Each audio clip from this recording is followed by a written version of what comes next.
ఆశ్రమం స్వామివారు పూజ్య శ్రీ శ్రీ శ్రీ శంకరానంద స్వామివారు వారి తర్వాత ఇంకా మాతాజీలోకి ముగ్గురు ఉన్నారు మాట్లాడాల్సిన వాళ్ళు. ఈరోజు వాళ్ళతో పూర్తి చేస్తాం.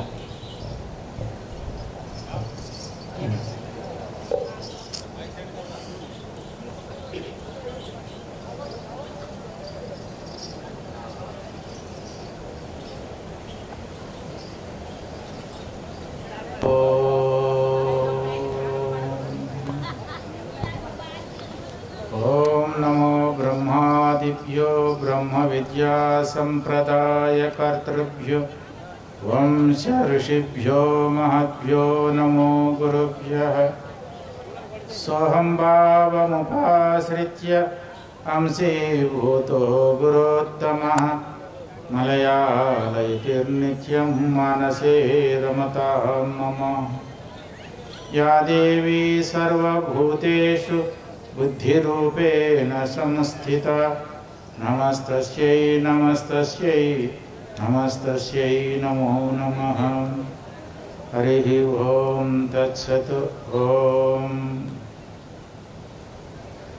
పవిత్రాత్మ స్వరూపులారా సర్వజ్ఞ సర్వేశ్వరుని పాదారవిందములకు అధిష్టాన మూర్తులందరికీ హృత్పూర్వక ప్రణామాలు. ఈ ఆశ్రమ సంస్థాపకులు బ్రహ్మీభూత సద్గురు శ్రీ శ్రీ సత్యానంద మహర్షి స్వామివారి దివ్య చరణారవిందములకు, ప్రస్తుత ఆశ్రమ అధ్యక్షులు పూజ్యపాదులు శ్రీహరి తీర్థ స్వామివారి దివ్య చరణారవిందములకు, ఈ సభకి అధ్యక్షత వహిస్తున్నటువంటి పూజ్యపాదులు శ్రీ శ్రీ కమలానంద భారతి స్వాముల వారికి, వేదికస్థ మహాత్ములకి, మహామండలేశ్వరులకి హృత్పూర్వక ప్రణామాలు. ఇంతవరకు అనేక మంది మహాత్ములందరూ ప్రసంగిస్తున్నారు. మరి ఎన్నో కార్యక్రమాలు పెట్టారు. శ్రీహరి తీర్థస్వామి ఊపిరాడకుండా ఉదయం నుంచి రాత్రి వరకు కూడా మరొక క్షణం కూడా వ్యర్థం కాకుండా ఎన్నెన్నో కార్యక్రమాలు పెట్టినారు. మరి మీరందరూ కూడా ఎక్కడెక్కడి నుంచో సుదూరాల నుంచి వచ్చి మరి ఈ సమయాన్ని సద్వినియోగం చేసుకోవడానికని వచ్చి ఉన్నారు. ఈరోజు ఇది సాయం సంధ్యా సమయము. చాలామంది ఈ సంధ్యా సమయంలో ఏం చేయాలంటే సంధిలో వందనం, సంధ్యావందనం చేయాలని శాస్త్రం చెప్తుంది. సంధ్యా సమయాలు అందరూ కూడా జపతప ధ్యానాదులు చేసుకునేటటువంటి ఒక ప్రకృతి ప్రశాంతంగా ఉండేటటువంటి సమయం ఇది. ఈ సమయంలో మహాత్ములు, సాధకులు, మరి విద్యార్థులు అయినటువంటి వాళ్ళందరూ కూడా ఈ సమయంలో చదువు, విద్య, జప తప ధ్యానాదులు చేసుకునేటటువంటి ఒక సమయము. మరి ప్రశాంతమైనటువంటి ఒక ఆశ్రమ వాతావరణంలో శాంతమిదం ఆశ్రమ పదం అన్నట్టుగా మరి ప్రశాంతమైనటువంటి ఒక ఆశ్రమ వాతావరణంలో మనం ఉన్నాం. కొద్ది మాటలు ఎక్కువ సమయం లేదు. సాధకులకు సంబంధించినటువంటి ఒకే ఒక శ్లోకం చెప్పి నేను ముగిస్తాను. మనమందరం కూడా సాధకులను తప్పకుండా అందరూ కూడా ఉపదేశాన్ని తీసుకోవాలి. ప్రతి మానవునికి గురుపదేశం తప్పకుండా అవసరం. ఈ గురువులు ఉండేది, శాస్త్రాలు ఉండేది మనుషులకా పశుపక్షాదులకా ఉండేది? గురువులు ఎవరి గురించి ఉన్నారండి? మనకేనా? శాస్త్రాలు మనకేనా? కానీ ఇంకేమైనా పశుపక్షాదులకి వాటికి వేదం కానీ గురువుల దగ్గర పోవాలని కానీ శాస్త్రం వినాలని కానీ జపతపాదులు చేయాలని ఏమన్నా నియమాలు ఉన్నాయా? వాటికి ఏమైనా? వాటికే నియమాలు లేవు. మనుషులకు మాత్రమే నియమాలు ఉన్నాయి ఇవన్నీ కూడా. కాబట్టి మనం అందరం మనుషులం కాబట్టి ప్రతి వారికి తప్పకుండా గురువులు ఉండాలి. గురువులు కానీ లేరు అనుకోండి, మనకి శాస్త్రాధ్యయనం లేదు, గురువులు లేరు, శాస్త్రం లేదు అనుకోండి, ఇంతకుముందు చెప్పినటువంటి ఆ కోవలకి వెళ్ళిపోతాం మనం అందరం కూడా. కాబట్టి ఉత్తమమైనటువంటి ఒక మానవ జన్మ పొందిన తర్వాత ఏం చేయాలంటే సద్గురువులను ఆశ్రయించి తద్విజ్ఞానార్థం సగురుమేవాభిగచ్చేత్ శ్రోత్రియం బ్రహ్మనిష్టమని శాస్త్రంలో చెప్పినట్టుగా సద్గురువులను ఆశ్రయించాలి. తప్పకుండా ప్రతి వాళ్ళు కూడా మన హిందువులం కాబట్టి, హిందూ బంధువులం కాబట్టి ప్రతి వాళ్ళ ఇళ్ళల్లో ఏముండాలా? భగవద్గీత ఉండాలి. ప్రతి వాళ్ళు గురుపదేశాన్ని తప్పకుండా తీసుకోవాలి.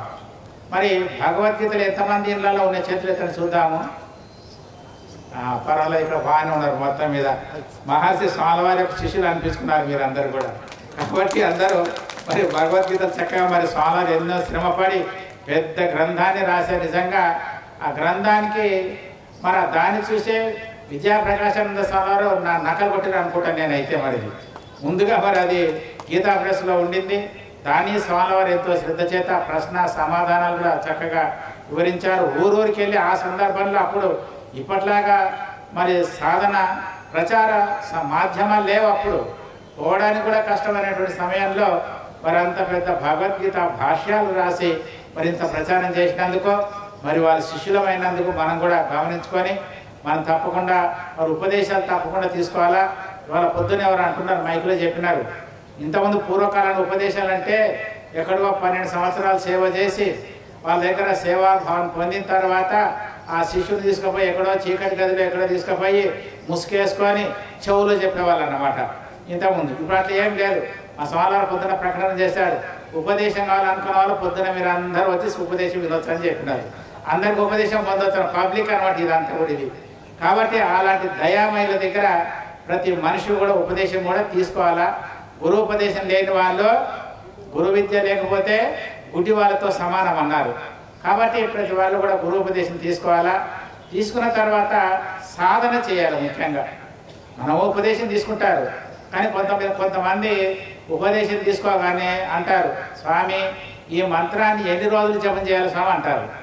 మంత్రాన్ని ఎన్ని రోజులు జపం చేయాలి స్వామి అంటారు. నేనంటాను, అన్నం ఎన్ని రోజులు తినాలని క్వశ్చన్ వేసుకున్నారు ఎప్పుడైనా? బువ్వ అన్నం ఎన్ని రోజులు తినాలనుకుంటారండి? ఎంతవరకు తినాలి అన్నం? సత్యంత వరకు తినాల్సిందే కదా. అదేవిధంగా జపమంత్రం కూడా సత్యంత వరకు చేయవలసిందే. ఏం చావాలా? అహంకారం సత్యంత వరకు మంత్ర జపాన్ని చేయాలన్నమాట. కాబట్టి అలాంటి సాధకులకి ఒక శ్లోకంలో సంగ్రహంగా చెప్పేస్తాను. ఏముండాలో సాధకులకంటే మొట్టమొదటి చాలామంది అడిగేది ఏంటంటే, స్వామి ఉపదేశం తీసుకుంటాము కానీ కూర్చొని అదేంటో పూజా గదిలో పోయి తలుపులు వేసేసుకొని దీపం వెలిగించి అగరబత్తులు పెట్టి ఆ జపమాల తీసుకొని గురువు మంత్రాన్ని ప్రారంభించేసరికి కళ్ళు మూసుకునేసరికి మాత్రము మనసు మాత్రం లోకాలని తిరిగి వస్తుంది అనమాట. మొత్తం ఈ దేశాలు ఆ దేశాలు మొత్తం అన్ని మండలాలు మొత్తం అంతా కూడా తిరుగుతూ ఉంది. అది ఏం కర్మో కానీ అప్పుడే అన్ని జ్ఞాపకం వస్తాయి. మిగతా పనులు చేసేటప్పుడు 1-2 జ్ఞాపకం ఉంటాయి, కానీ జపం చేసేటప్పుడు మాత్రము అన్నీ అప్పుడే జ్ఞాపకం వస్తాయి అన్నమాట. మరి ఎందుకు ఇట్లా అవుతుందని అంటే, మనకి ఇంతకుముందు సంస్కారాలన్నీ కూడా పాత సంస్కారాలు ఉన్నాయి కాబట్టి అవన్నీ కూడా ఒకసారి మనకి అంతఃకరణలో మన మనసులో ఉంటాయి. అవన్నీ కూడా ఉంటాయి కాబట్టి మనం బాహ్యంగా ఎప్పుడైతే ఇంద్రియాలను మనం మూసేస్తామో ఆ మనసు అంతఃకరణంలో ఉండే సంస్కారాలన్నీ మన కళ్ళకు కనబడతాయి. అంతేగాని మనసు ఎక్కడికి పోదని గమనించుకోండి. మనసు ఎక్కడికి పోదు. ఒకవేళ మనసే పోయేటట్టుగా ఉంటే మీరు చూడని విషయాలు కూడా జ్ఞాపకం రావాలి. మనసు వెళ్తే మీరు కాశీ చూసారు అనుకోండి, కాశీ అని చెప్పగానే గంగా అవన్నీ కనబడతాయి. ఇప్పుడు అక్కడ ఏం జరుగుతుందో మీకు తెలుస్తుందా? మీ మనసు కాశీకి పోయినా ఇప్పుడు అక్కడ ప్రస్తుతం ఏం జరుగుతుందో అనేది మనకు జ్ఞాపకం రాదు. ఇప్పుడు అక్కడ తెలియదు అది. కాబట్టి మన అంతఃకరణంలో ఆ సంస్కారాలు ఉంటాయి కాబట్టి బాహ్యంగా ఎప్పుడైతే మనము మనసును నిగ్రహిస్తామో, ఇంద్రియాలు నిగ్రహిస్తామో, అంతఃకరణంలోకి ఆ మనసు ప్రవేశించి వాటన్నిటి కూడా అది చూసుకుంటుంది అన్నమాట అది. కాబట్టి అలాంటి వాళ్ళు ఏం చేయాలంటే మంచి విషయం చెప్పారు. ఏముండాలి సాధకులకు? ముందు మనం చేసే సాధన సామగ్రి మంచిగా ఉండాలి. ముందుగా దాన్ని చక్కగా చెప్పారు. ఏకాంతవాసో లఘు భోజనాది మౌనం నిరాశ కరుణావతంస మునేరసౌ సంయమనం షేడైతే చిత్త ప్రసాదం జనయంతి శీఘ్రం అని చెప్పినారు. జపతపాలు చేయాలనుకున్న వాళ్ళు ముందు ఏముండాలంటే ఏకాంతంగా ఉండాలంట. ఏకాంతం అంటే 2 అర్థాలు. ఎవరు లేనటువంటిది అని ఒక అర్థము, లేదా ఎక్కడ సంకల్ప వికల్పాలు లేకుండా మనసు ఎక్కడ పోకుండా ఉండేటటువంటి స్థలం అనేది ఒక అర్థం అన్నమాట. కాబట్టి ముందుగా అందుకోసం మహర్షులందరూ కూడా ఏకాంత స్థలాన్ని ఎన్నుకొని హిమాలయాలకు ఎక్కడెక్కడికో పోయి తపస్సులు చేశారు. మలయాళ స్వామివారు కేరళ బట్టి ఇక్కడ దేశమంతా తిరిగి గోగార్భంలో కూర్చొని 12 సంవత్సరాలు తపస్సు చేసినారు. ఎందుకంటే తపస్సు చేసేటప్పుడు ఒకరిగానే వండుకొని జప తప ధ్యానాలు చేసుకోవాలన్నమాట. అలాగంటేనే మంచిగా జప ధ్యానాలు కుదురుతాయి. అందుకే ఏకస్తప ద్విరధ్యాయి అన్నారు. తపస్సు చేయాలనుకుంటే ఒకరే కూర్చొని తపస్సు చేసుకోవాలి. ఇద్దరున్నారు అనుకోండి సంసారం మొదలవుతుంది ఇంకా అక్కడంతా కూడా. అదేవిధంగా మరి మేము గృహస్థులం కదా, మరి మేము ఇంట్లో భార్యాభర్తలు ఇద్దరం ఉంటాము, మరి మేము ఇద్దరం కలిపి జపం చేసుకోవచ్చు అని అడగచ్చు. కానీ ప్రాథమిక దశలో ఇద్దరు ముగ్గురు కూర్చొని జపం చేయకూడదు. ఒకరు కూర్చుంటే మంచిది. ఇద్దరు కూర్చున్నారు అనుకోండి, అయ్యగారు చూస్తారు, అమ్మగారు కన్ను మూసుకుందా తెరిచిందని అయ్యగారు చూస్తాడు, ఈ అమ్మగారు గురుగురు ఆడదానికి కాకి ఇబ్బంది అవుతుంటుంది అనమాట. కాబట్టి ఒకరే తర్వాత ఒకరు చేసుకోండి ఇళ్ళలో. అందుకే ఏకాంత వాసం అంటే ఎవరు లేనటువంటి స్థలం ఒకరు మొట్టమొదటి ఎన్నుకోవాలా. ఏ సంకల్పం లేనటువంటి ఒక స్థితి అనేటటువంటి మొదటి చూసుకోవాలా. ఏకాంతవాస లఘు భోజనాది, భోజనం కూడా మితంగా తినాలి. ఆహారం కూడా జపతప ధ్యానాలు చేయాలనుకున్న వాళ్ళు మితంగా తింటే ఏమవుతుందంటే పొద్దున్నే ప్రాతకాలంలో లేస్తారు, కుంభకర్ణంలాగా తినారు అనుకోండి బకాసులాగా పండుకోవాల్సి వస్తుంది వాళ్ళంతా కూడా. కాబట్టి ఎక్కువ ఆహారాన్ని తీసుకోవడం, మితంగా తినాలి, హితంగా ఉండాలి, మితంగా ఉండాలి, పవిత్రంగా ఉండాలి, న్యాయార్జితమైన ఆహారం ఉండాలి, దైవార్పితమైనటువంటి ఆహారం ఉండాలి. 5 నియమాలు చెప్పారండి. మనం తినే ఆహారము మితంగా తినాలి. ఎందుకంటే అధికంగా తింటే నిద్ర వస్తుంది, అసలు తినకపోతే నీరసం వస్తుంది. కాబట్టి మితంగా తినాలి. మితంగా అంటే ఎట్లా అంటే దానికి శాస్త్రం చాలా పెద్ద చర్చ ఉందనుకోండి. అంటే మన పొట్టని 4 భాగాలుగా చేసుకోవాలంట. అంటే కోసుకోమని అర్థం కాదండి. 4 భాగాలంటే బుద్ధితో ఊహించుకోవాలా. ఊహించుకొని 2 భాగాలు కూరలు అన్నం తినాలా, 1 భాగం నీళ్లు నింపాలా, 4వ భాగాన్ని మారుతస్య ప్రచారార్థం అన్నట్టు గాలికి వదిలేయాలన్నమాట. అట్లా కాకుండా ముక్కులు దాకా తినేసేసి వాళ్ళు ఉన్నారనుకో, వాళ్ళకి జపం కుదురుతుందా ధ్యానం కుదురుతుందా, వాళ్ళకి ఏమీ కుదరదు. కాబట్టి మితంగా తినాలి. మలయాళ స్వామి ఒక మాట అన్నారు, ఇవన్నీ చెప్పకుండా సూటికి ఒక మాట చెప్పారు. అంటే ఇప్పుడంటే స్టూళ్ళ పైన కుర్చీల పైన కూర్చుంటాం, పూర్వకాలంలో కిందనే కూర్చున్న వాళ్ళు. ఎప్పుడు కానీ స్టూళ్ళు కుర్చీలు వేసేవాళ్ళు కదా. అప్పుడు భోజనానికి కూర్చునేటప్పుడు కింద ఎంత ఫ్రీగా కూర్చుంటారో లేచేటప్పుడు అంత ఫ్రీగా లేవాలంట. అది మితాహారం తెలుసుకోమన్నారు. కూర్చునేటప్పుడు గబానా కూర్చుంటారు, కానీ లేచినప్పుడు మాత్రము అమ్మాయి అని పట్టుకొని పక్కవాడిని పట్టుకొని లేచి అలవాటు ఉంటుంది అనమాట. అది మితాహారం కాదని చెప్పారు స్వామి వారు. కాబట్టి మితాహారంగా ఉండాలి. అది ఎట్లా ఉండాలా? మితంగా తినాలి, హితంగా మన ఆరోగ్యానికి సరిపోయేటటువంటిదిగా ఉండాలి. హితం మితం మేధ్యం అంటే పవిత్రమైన ఆహారం ఉండాలి. అన్యాయార్జితమైనటువంటిది అక్రమంగా సంపాదించినటువంటి ఆహారాన్ని తినకూడదు. 4వది ఏంటంటే దైవార్పిత ఆహారం ఉండాలి. మనం చేసినటువంటి ఒక ఆహారం ఏదైతే పదార్థాలు ఏవైతే ఉన్నాయో అవి దైవార్పిత నివేదన చేసినటువంటిగా ఉండాలి. అందుకోసానికి మనం అన్నం భోజనం చేసేటప్పుడు బ్రహ్మార్పణం బ్రహ్మహవి లేదా మంత్రం చెప్పుకొని మంత్రపూతమైనటువంటి ఒక ఆహారాన్ని మనం తీసుకుంటే అది ప్రసాదంగా అవుతుంది. దేవుని దగ్గర పెడతాము, అదే ప్రసాదం మనము తింటాము. దేవుని దగ్గర పెట్టి తింటే ఏమంటాం? దాన్ని దేవుని దగ్గర పెట్టి తింటే ఏమంటామంటే ప్రసాదం అంటాం. మనం తింటే సాదం. ప్రసాదే సర్వదుఃఖానాం హానిరస్యోపజాయితే అంటారు. కాబట్టి భగవంతునికి నివేదన చేసి తింటే ఆహారం మనకు ప్రశాంతతనిస్తుంది, ఆనందాన్ని ఇస్తుంది, మన ఆరోగ్యాన్ని కూడా మంచిగా చేస్తుంది అన్నమాట.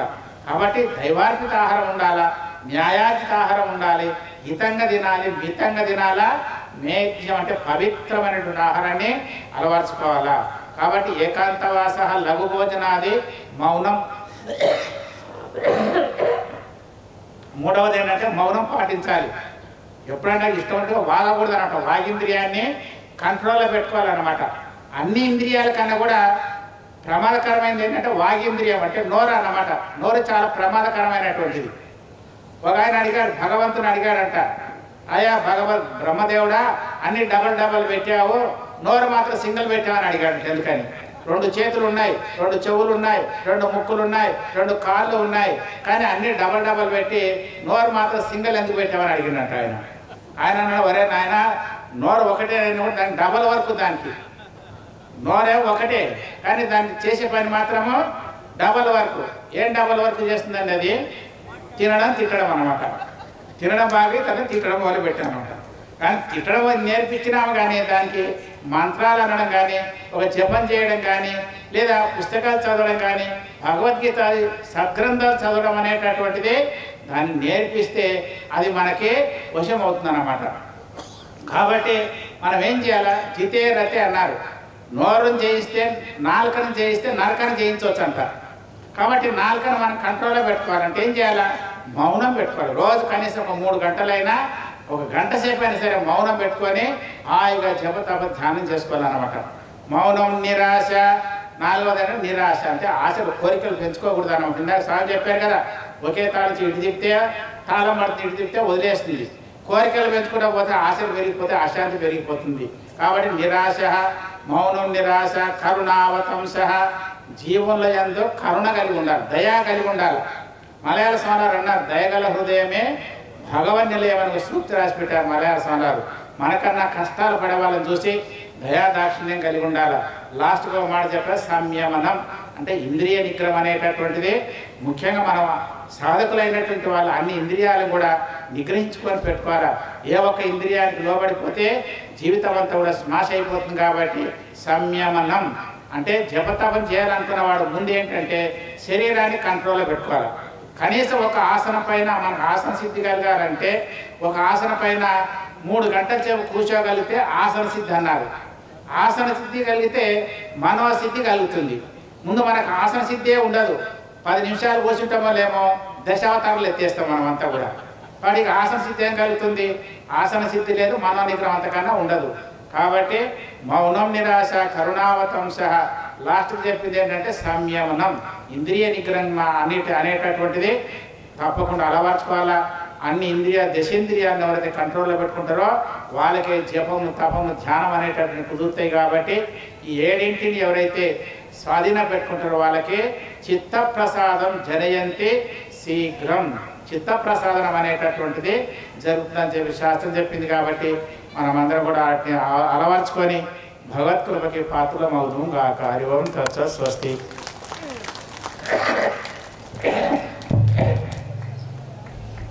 పూజ్య శ్రీ శంకరానందగిరి స్వామి వారు సమయస్ఫూర్తితో మాట్లాడారు. సమయం 8 అవుతుంది. చేయవలసింది భోజనమే. కాబట్టి ఆహారం ఎంత తీసుకోవాలా, లైన్లో ఎట్ట నిలబడాలా, ముందు వాళ్ళని ఎట్ట తొయ్యాలా, వెనక వాళ్ళని ఎట్ట నెట్టాలా, లేకుండా ప్రశాంతంగా ఉండి స్థిరచిత్తంతో ఉండి జాగ్రత్తగా వడ్డించుకోండి, జాగ్రత్తగా భోంచేయండి అని చెప్పారు. అంతే, ఇంకేమిటే. మళ్ళీ అక్కడ క్యూలోకి వచ్చి ఇంకొకరు వచ్చి నెట్టకుండా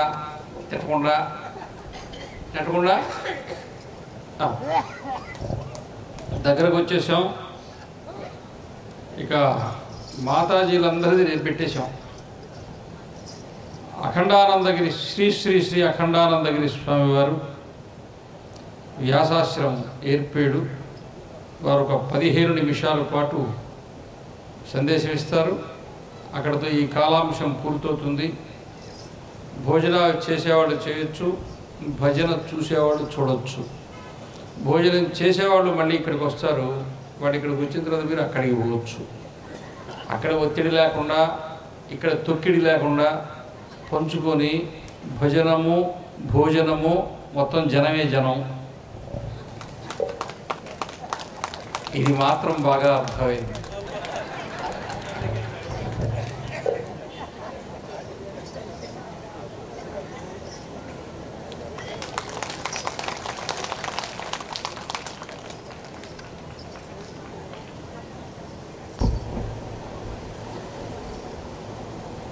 ఓంకారం చెప్పేటప్పుడు వంకరగా కూర్చోకూడదని చెప్తారు పెద్దలు కనుక చక్కగా కూర్చోండి. సమకాయ శిరోగ్రీవ. ఓ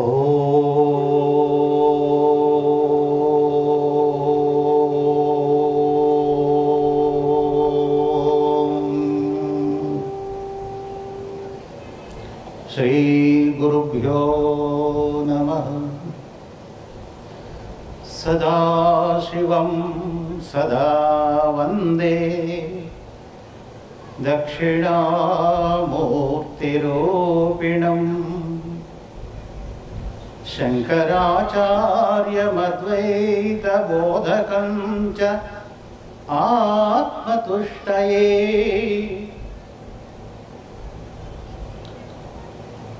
ఈశ్వరో గురురాత్మేతి మూర్తిభేద విభాగినే వ్యోమవద్వ్యాప్తదేహాయ దక్షిణామూర్తయే నమః. भद्रन्नो अपि वातयमनः ओम शांति शांति शांति। శ్రీమద్ అఖండ సచ్చిదానంద స్వరూపాత్మీయ సమస్త దేవీ దేవతల స్వరూపంలో సమస్త ఋషీశ్వరులు మునీశ్వరులు ఏ దివ్య మహానుభావుని యొక్క దివ్య సంస్మరణలో భవ్యమైన దివ్యమైన విగ్రహ ప్రతిష్ఠ ఈ దినం జరిగిందో, ఏ దివ్యమైనటువంటి అవతారం జ్ఞానావతారం ఆద్య శంకరాచార్య స్వరూపంలో ఈ దినం జరిగిందో అటువంటి ఆద్య శంకరాచార్య జయంతి దినమిది. అదేవిధంగా పూజ్యశ్రీ మహర్షి భగవాన్ సత్యానంద మహర్షుల వారి యొక్క దివ్యమైన విగ్రహ ప్రతిష్ఠా దినం.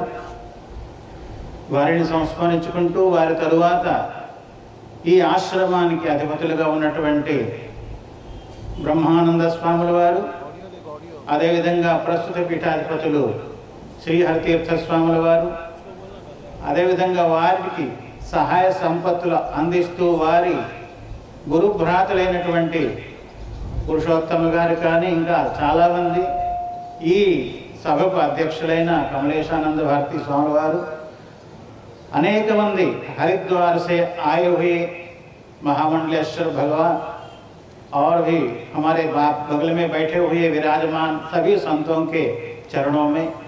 और विशेषता ये है कि हरिद्वार से भी आए हैं, कर्नाटक से भी आए हैं, तेलंगाना से भी आए हैं, कई जगह से అనేక ప్రాంతాల నుంచి వచ్చిన స్వామీజీల స్వరూపంలో మీకు అందరికీ అద్భుతమైన దివ్య దర్శనం లభిస్తూ ఉంది. ఈ పవిత్ర సమయంలో అందరం కూడా మీకు కూడా చిన్న భగవన్ నామస్మరణ చేయించాలి. ఈ సందర్భంలో చిన్న నామస్మరణ చేద్దాం. హర హర శంభో నమః శివాయ, హర హర శంభో,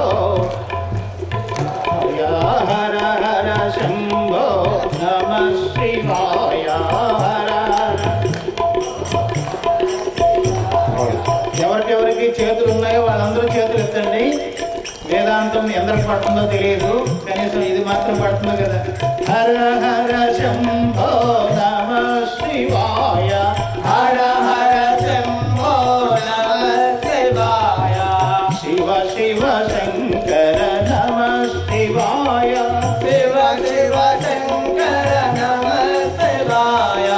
హర హర శంభో నమః శివాయ, హర హర శంభో నమః శివాయ, శివ శివ శంకర నమః శివాయ, శివ శివ శంకర నమః శివాయ. హర హర శంభో నమః శివాయ, హర హర శంభో నమః శివాయ, శివ శివ శంకర నమః శివాయ, శివ శివ శంకర నమః శివాయ.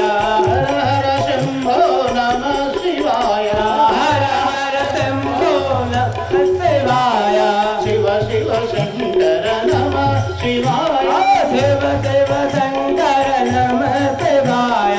హరే రామ రామ రామ హరే హరే, హరే రామ రామ రామ హరే హరే, హరే కృష్ణ కృష్ణ కృష్ణ హరే హరే, హరే కృష్ణ కృష్ణ కృష్ణ హరే హరే. ఓం తత్సత్ ఓం తత్సత్ ఓం తత్సత్ ఓం తత్సత్ ఓం తత్సత్ ఓం తత్సత్. ఓం శాంతి ఓం శాంతి ఓం శాంతి ఓం శాంతి ఓం శాంతి ఓం శాంతి ఓం నమః పార్వతీపతయే. హర హర జై శ్రీరామ్, జై సద్గురు భగవానికి. అందరూ చైతన్య స్ఫూర్తితో చక్కగా వింటున్నారు, చాలా సంతోషం. స్వాముల వారి పేరే సత్యం. ఉపనిషత్తులో సత్యం జ్ఞానం అనంతం బ్రహ్మ అని చెప్పబడింది. అటువంటి సత్యానంద మహర్షుల వారి యొక్క సన్నిధిలో సుమారు 35 సంవత్సరాల క్రితం నేను ఇక్కడికి వచ్చేటప్పుడు ఈ ఉపవనంలో వారు విరాజమానై ఉండి ఎంతో ప్రేమగా, ఆ వృద్ధ వయస్సులో నేను చిన్న వయసులో ఉన్నాను, అప్పుడు వారు ఎంతో ప్రేమగా ఆదరించి ఆ ఇసుకలో కూర్చున్నాం ఇద్దరం కూడా. స్వామి వారి కుర్చీలో కూర్చున్నారు. వారి ఆశీర్వాదం. ఆ తర్వాత ఎన్నిసార్లు ప్రయత్నం చేసినా సరే ఇనమడుగు రావడం కష్టమైపోయింది. ఇప్పటికి శ్రీహరి గారి యొక్క విశేషమైన ప్రయత్నం చేత, వారి యొక్క కృపా విశేషం చేత ఇక్కడికి రావడం జరిగింది. ఈ సాధు సమాగమ సదస్సులో ఒక భాగంగా చాలా సంతోషం. సత్యానంద మహర్షుల వారిని గురించి మన కమలేశానంద భారతి గారు చెప్పారు, చూసారా? మొట్టమొదట ఎవరింట్లో వారు అడుగు పెట్టారు అన్నది వారి యొక్క అవధూత స్థితికి తార్కాణం, ప్రత్యక్ష ప్రమాణం అన్నమాట. కనుక ఆ స్వామీజీల దృష్టిలో సన్యాసులకి ఈ భేదం ఉండదు. అసలు శరీరమే నేను కాదు అనేటువంటి వారికి ఇంకా శరీర సంబంధమైన ధర్మాల మీద అభిమానం పెట్టుకుంటే సన్యాసే కాడనమాట. కనుక శరీరము నేను కాదు, నేను మనుష్యుణ్ణి కాదు, నేను మనుష్యుని కాదు, పశువుని కాదు, పక్షిని కాదు, నా దేవయక్ష, నా గంధర్వ, నేను యక్షుణ్ణి కాదు, గంధర్వుని కాదు అని ఈ విధమైనటువంటి చింతన చేసినటువంటి వారికి, అటువంటి వారికి జ్ఞాన దృష్టి అత్యంత సరళము, అత్యంత సహజం. ఎందుకని ఏ నిత్య సత్యమైనటువంటి ఆత్మ యందు నిష్ట కలిగి ఉన్నారో గురుదేవుల ద్వారా సగురుమేవ వికక్షే సమిత్పాణి శ్రోత్రియం బ్రహ్మనిష్టమని ఇంతవరకు విన్నారు కదా. అలా అని ఈనాటి ఈ సంప్రదాయంలో ప్రస్తుత పరిస్థితుల్లో కూడా మీకు అందుబాటులో ఉన్నటువంటి శాస్త్రీయమైనటువంటి గురువులను ఆశ్రయిస్తూ మీరు ఏ లెవెల్లో అంటే ఏ సిద్ధాంతంలో ఏ మెట్టు మీద ఉంటే ఆ మెట్టుది శనే ఉపరమే బుద్ధ్యా ధృతిగృహీతయ ఆత్మసంస్థం మనకృత్వ నకించిదవచింతయేతని భగవద్గీతలో శ్రీకృష్ణ పరమాత్మ చెప్పినట్టు, దగ్గరలో ఉన్నటువంటి మీకు మీ గ్రామంలో ఉన్నటువంటి గ్రామ దేవతను కూడా తేలికగా చూడకండి, ఆ గ్రామ దేవతను కూడా పూజించండి. అదేవిధంగా మెల్లమెల్లగా తప్పనిసరిగా సన్యస్య శ్రవణం కుర్యాత్. 4 ఆశ్రమాలు ఉన్నాయి చూడండి, బ్రహ్మచర్యాశ్రమము, గృహస్థాశ్రమము, వానప్రస్థాశ్రమము, సన్యాసాశ్రమం.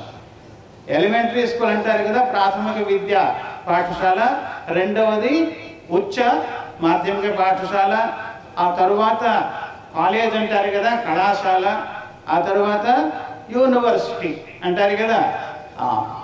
కాబట్టి ఆ 4 దగ్గరికి వెళ్ళాలి కానీ మొదట్లోనే ఉండిపోకూడదు, 2వ తరగతిలోనే ఉండిపోకూడదు, అనగా గృహస్థులోనే ఉండిపోకూడదు. జీవించి ఉండగానే శరీరం మీద అభిమానము, మరి మాతా నాస్తి పితా నాస్తి నాస్తి బంధు సహోదర అర్థం నాస్తి గృహం నాస్తి తస్మాత్ జాగ్రత్త అనే మన పూర్వీకులు చెప్పినట్టు, ఎవరి మీదైతే మోహ మమకారాలతో జీవితం అంతా దానికి ఖర్చు పెట్టేసి మన అత్యంత అద్భుతమైనటువంటి కోటి జన్మార్జిత అయినటువంటి ఈ శరీరాన్ని, ఈ మానవ శరీరాన్ని ఆహారము నిద్ర భయ మైథునాల్లోనే పాడు చేసుకుంటే మళ్ళీ రాదు ఈ మానవ జన్మ. కాబట్టి మానవ జన్మ వచ్చింది దేనికి అంటే మోక్షము కోసము. ఆ మోక్షము ఎలా కలుగుతుంది అని భగవాన్ రమణ మహర్షుల వారిని కొంతమంది అడిగారంట. అడిగితే ఆ రమణ మహర్షుల వారు ఏమన్నారంటే సుమ్మనేయురు అన్నారు. సుమ్మనేయురు అంటే ఊరికే ఉంది, ఏది జరగాలనో అది జరుగుతుంది, ఏది జరగదో అది జరగదు, ఎన్ని ప్రయత్నాలు చేసినా. అంటే ఎక్కడి నుంచి వచ్చావో అక్కడికి వెళ్ళిపో అన్నారంటే ఇంకొక సమాధానం రమణ మహర్షుల వారు. ఎక్కడి నుంచి వచ్చావు అంటే ఉపనిషత్తు ఏం చెప్తుంది, యతో వాయుమాని భూతాని జాయంతే కేన జాతాని జీవంతి యత్ ప్రయంతి విశంతి తద్విజిజ్ఞాసస్వ తద్బ్రహ్మ. మనం అందరం ఎక్కడి నుంచి వచ్చాము? ఆత్మన ఆకాశ సంభూత ఆకాశాద్ వాయు వాయోరగ్ని అగ్నేరాప అద్య పృథివీ. ఈ క్రమం ఆకాశము నుండి ఆత్మ నుంచి ఆకాశము, ఆకాశం నుండి వాయువు, వాయువు నుంచి ఏదొచ్చిందంటే అగ్ని, అగ్ని నుంచి జలము, జలము నుంచి పృథివీ అనేటువంటి ఈ సృష్టి క్రమం వచ్చింది అనమాట. ఇలా అపంచీకృత పంచమహాభూతాల ముందు సృష్టింపబడి తరువాత పంచీకరణము చెంది ఉన్నటువంటి ఈ పాంచభౌతిక శరీరము మనది. కనుక ఈ శరీరాన్ని పాంచభౌతిక శరీరం అంటారు. కనుక ఇవన్నీ కూడా అనిత్యమైనటువంటి వస్తువులే. దేని మీదైతే మనం మోహము మమకారము పెంచుకుంటూ ఉన్నామో అది మన ముందే మాయమైపోతూ ఉన్నాయి. ఆ శరీరాలు, ఈ తల్లి కానీ తండ్రి కానీ తాత కానీ మనవడు కానీ ఏది శాశ్వతము కాదు, అశాశ్వతమైనటువంటిది. అశాశ్వతం దుఃఖాలయం అశాశ్వతం అని భగవద్గీతలో పరమేశ్వరుడు శ్రీకృష్ణ పరమాత్మ చెప్పినట్టు అశాశ్వతమైన ఈ సంసారాన్ని శాశ్వతం చేసుకోవడానికి ఎన్ని మందులు వాడతారు చెప్పండి, ఎన్ని యజ్ఞాలు యాగాలు కూడా చేస్తారు శాశ్వతం చేసుకోవడానికి. చేయడం తప్పు కాదు, చెయ్యాలి, కానీ మన అంతఃకరణ శుద్ధి కోసం చెయ్యాలి. కర్మణ్యేవాధికారస్తే మా ఫలేషు కదాచన. కర్మలు దేనికోసం చెయ్యాలి అంటే ప్రతిఫలాన్ని అపేక్షించి వ్యాపారం కోసం చేయకూడదు. ఆ కర్మల ద్వారా మనం ఉన్నత స్థితిని పొందాలి అంటే కర్మ ఫలాపేక్ష రహితంగా ఫలాభిసంధి వర్జితంగా చేయాలి. అటువంటి కర్మలు చేస్తూ కూడా నా బుద్ధిభేదం జనయేద్ అజ్ఞానం కర్మ సంగినాం. జ్ఞానులైనప్పటికీ కూడా ఎవరైనా పారమార్థిక ఆ దృష్టికోణంలో చూసినా లౌకిక దృష్టికోణంలో చూసినా కర్మల్ని విడిచిపెట్టమని చెప్పలేదు. ఎప్పుడైతే నిష్కామంగా కర్మలు చేస్తూ ఉంటాడో సహజంగానే భక్తిలో మనస్సు తన్మయమైపోతుంది. ఇప్పుడు చూడండి, భజన బృందం వాళ్ళు వచ్చారు. ఆ విధంగా భజన బృందం వాళ్ళ ద్వారా కూడా మనం భక్తిని పెంపొందించుకోవచ్చు. ఆ విధంగా భక్త్యా జ్ఞానం ప్రజాయతే, కర్మణా జాయతే భక్తి భక్త్యా జ్ఞానం ప్రజాయతే, జ్ఞానాన్ముక్తి న సందేహ. జ్ఞానం ద్వారా మాత్రమే ముక్తి. ఏ జ్ఞానం ద్వారా అంటే నేనెవరు హుయామే, నన్ను నేను తెలుసుకోవటం. ఆత్మనగా ఆత్మన్యేవచ సంతుష్ట తస్య కార్యం న విద్యతే. ఆత్మనిష్ట యందు ఉన్నటువంటి వారికి కార్యం అంటూ మిగిలి ఉండదు. వారు కేవలము ఆత్మనిష్టలో ఉంటారు, కానీ వారి శరీర ప్రారంధాన్ని అనుసరించి ఏ శరీరము ద్వారా ఏది జరగాలనో సమాజానికి ప్రపంచానికి ఏది అందివ్వాలనో అది అందిస్తూ ఉంటారు, కానీ వారికి దానివల్ల ప్రతిఫలం అంటూ ఉండదు. ఇప్పుడు ఏదైనా ఒక కొబ్బరికాయ కొడితే దానికి బదులుగా ఏదైనా ఈ కోరిక తీరాలి ఆ కోరిక తీరాలనే కోరికలు చాలా మందికి ఉంటాయి, కానీ అది అజ్ఞానుల లక్షణం. కానీ సర్వసంకల్ప సన్యాసి యోగారూఢస్తదోచ్యతే అంటే సమస్త సంకల్పాలను విడిచిపెట్టిన వాడే యోగారూఢుడు అని చెప్పబడింది. కనుక ప్రారంభంలో సంకల్పాలు చేసిన భగవంతుడే సంకల్పం తదైక్షత బహుశ్యాం ప్రజాయే అని పరమేశ్వరుని యొక్క ఆ సంకల్పము. నేను ఒక్కడిని ఏకాకి నరమతే అంట, ఒక్కడికి రమణ ఉండదట. కనుక తానే అనేక విధాలుగా ఒక వివర్తవాదం వేదాంతంలో ఆది శంకరాచార్యుల వారు చెప్పినటువంటిది ఆ వివర్తవాదము, కేవలాద్వైతము. దీంట్లో కనిపించే సమస్త ప్రపంచము కూడా వాస్తవం కాదు, శాశ్వతం కాదు. వివర్తం అధిష్టాన సత్తాలో ఏ విధమైన వికారము లేకుండా దానిలో ఇన్ని రకాలుగా కనిపిస్తూ ఉన్నటువంటి ఈ సమస్త ఈ పురుషులని స్త్రీలని మేడలని విద్యలని ఇవన్నీ కూడా కనిపించినవన్నీ కూడా వాస్తవం కాదు. దానికి దృష్టాంతం ఏం చెప్తారు అంటే, ఒక తాడు పడి ఉంది సంధ్యా సమయంలో, దాని మీద కనిపించిన ఆ పాము కానీ దానిలో కనిపించినటువంటి ఆ విషం కానీ ఏదైనా సరే వాస్తవం కాదు. ఎంతవరకు వాస్తవంగా కనిపిస్తూ ఉంటుంది అంటే, ఎంతవరకు అయితే వాస్తవిక జ్ఞానం కలగదు అంతవరకు అదే నిజంగా కనిపిస్తూ ఉంటుంది. కనుక వాస్తవిక జ్ఞాన ప్రాప్తి జరిగిన తరువాత వారు చూడటానికి సామాన్య మనుషులుగా కనిపించినప్పటికీ కూడా వారి ద్వారా ప్రజలకు ఉపకారమే జరుగుతుంది. అటువంటి లోకా సమస్త సుఖినోభవంతు అనేటువంటి సనాతన ధర్మం మనది సనాతన ధర్మము వైదిక ధర్మము. వేద నిందక నాస్తికో వేద నిందక అన్నారు. కాబట్టి వేదములను ఎవరైతే అనుసరించారో వారే నాస్తికులు అని చెప్పబడ్డారు. కాబట్టి అటువంటి వేద పరిరక్షణార్థము వైదిక ధర్మ పరిరక్షణ కొరకు మన హిందూ ధర్మ సనాతన ధర్మ రక్షణ కొరకు ఆయా నిమిత్తములు ఈ స్వాముల వారి యొక్క విగ్రహ ప్రతిష్ట అనేటువంటి ఒక నిమిత్తంతో కావచ్చు, వార్షికము అనేటువంటి మహోత్సవ నిమిత్తము కావచ్చు, ఆరాధన నిమిత్తం కావచ్చు, మహాత్ములు మహాపురుషులు వీరందరూ చేసేటువంటి సమస్త ఈ కార్యకలాపాలన్నీ కూడా సమాజాన్ని ఉద్ధరించడానికి, భక్తిని పెంపొందించడానికి, జ్ఞానాన్ని పొందింప చేయటానికి, దాని ద్వారా అందరూ కూడా ఆత్యంతిక దుఃఖ నివృత్తి అనగా సమస్త దుఃఖ ఉచ్ఛేదన. ఇంకా దుఃఖంలో రాకూడదు ఎవరు కూడా. దానికోసం తప్పనిసరిగా గురువులను ఆశ్రయించి భక్తిని పొంది, భక్తి ద్వారా జ్ఞానాన్ని పొంది, జ్ఞానం ద్వారా ముక్తిని పొంది చిన్మయులై తన్మయులై ఆత్మనిష్ట సంపన్నులై ధన్యులై ఎదురుగాక. ఓం పూర్ణమదః పూర్ణమిదం పూర్ణాత్ పూర్ణముదచ్యతే పూర్ణస్య పూర్ణమాదాయ పూర్ణమేవావశిష్యతే. ఓం శాంతి శాంతి శాంతి. సర్వం సచ్చిదానంద పరబ్రహ్మార్పణమస్తు. ఓం. ఈరోజు ఈ కార్యక్రమం చివరి ఘట్టానికి వచ్చాం. శాంతి మంత్రం తరువాత హారతి ఇవ్వటంతో వేదిక కార్యక్రమాలు పూర్తవుతాయి. ఈరోజు సాంస్కృతిక కార్యక్రమాలు, అవును సత్కారాలు ఉన్నాయి. స్వామీజీలు ఎవరైతే ఈ పూట ప్రవచనాలు పూర్తి చేశారో వాళ్ళకి వచ్చి స్వామీజీ వాళ్ళు సత్కరిస్తారు. అదేవిధంగా పండరి భజన ఉంటుంది.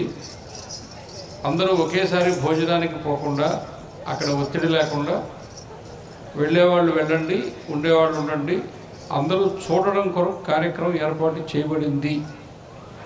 కాబట్టి ఇక్కడ ఈ వేదికకు దగ్గర ఉండేది కృష్ణదాస్ గారు, ఈ వేదికకు తర్వాత ఉండే కుర్చీలు ఖాళీ చేసుకోండి. ఇప్పుడు కాదు, ఒక్క క్షణం ఆగాలి. ఇప్పుడు నేను చెప్తా. ఆ భజన వాళ్ళకి మైక్ ఇవ్వండి, ఏర్పాటు చేయండి. ఆ వెనక కుర్చీలు తీయకుండా అట్నే ఉంచితే మీరు భజన వేస్తుంటే చూసేవాళ్ళు చూసుకుంటారు. అలా ఇప్పుడు సత్కారము చేస్తున్నారు స్వామివారు.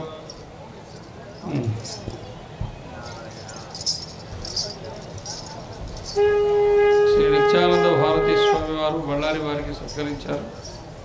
ఆ తర్వాత మన కరిబసవ స్వామి వారు ఉరవకొండ వారిది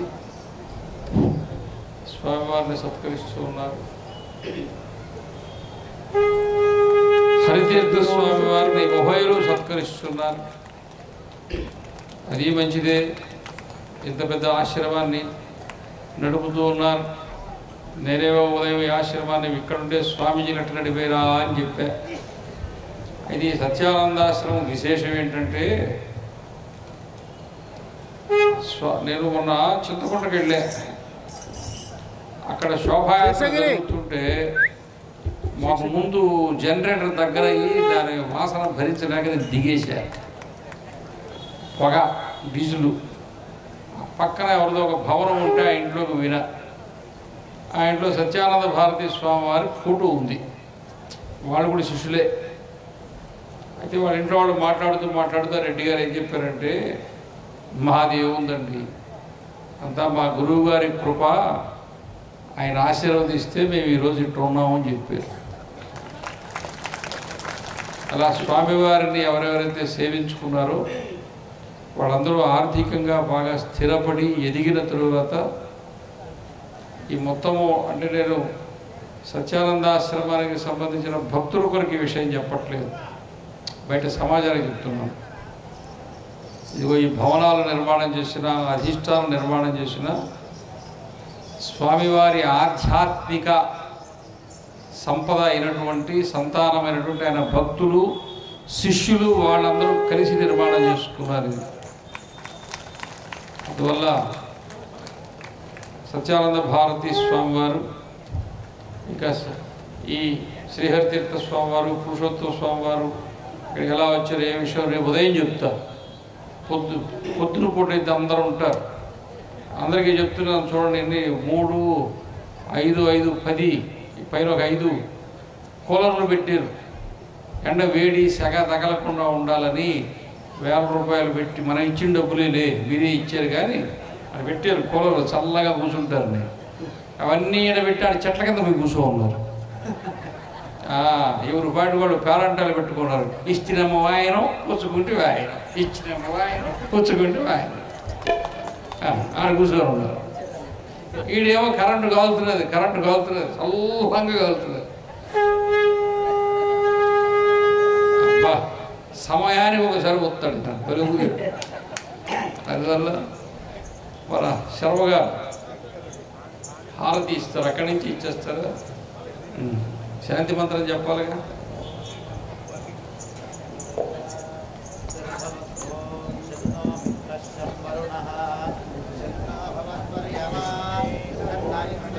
जेडात्मकमहं बुद्धिर्न तस्यास्यतो नाहं दत्तद्वेदसुप्तिसमये सिद्धात्मसद्भावतः ओहं भावयुतः कुतो वरदिया दृष्टात्मनिष्ठात्मनां सोऽहं पूर्तितया अरुणाचलशिव पूर्णो विभाति स्वयम् अरुणाचलशिव पूर्णो विभाति स्वयम्। ॐ सहना भवतु सहनौ भुनक्तु सह वीर्यं करवावहै तेजस्विनावधीतमस्तु मा विद्विषावहै। ॐ शान्ति शान्ति शान्तिः। ॐ मङ्गलं गुरुदेवाय महनीय गुणात्मने सर्वलोकशरण्याय गुरुपाय मङ्गलम्। त्वमेव माता च पिता त्वमेव त्वमेव बन्धुत्वसखा त्वमेव त्वमेव विद्या द्रविणं त्वमेव त्वमेव सर्वं मम देवदेव त्वमेव सर्वं मम सत्यदेव। बोलो सद्गुरु सत्य भगवान की जय। रमण भगवान की जय। पूज्य श्री ब्रह्मानंद तीर्थ स्वामी की जय। साधु संत की जय।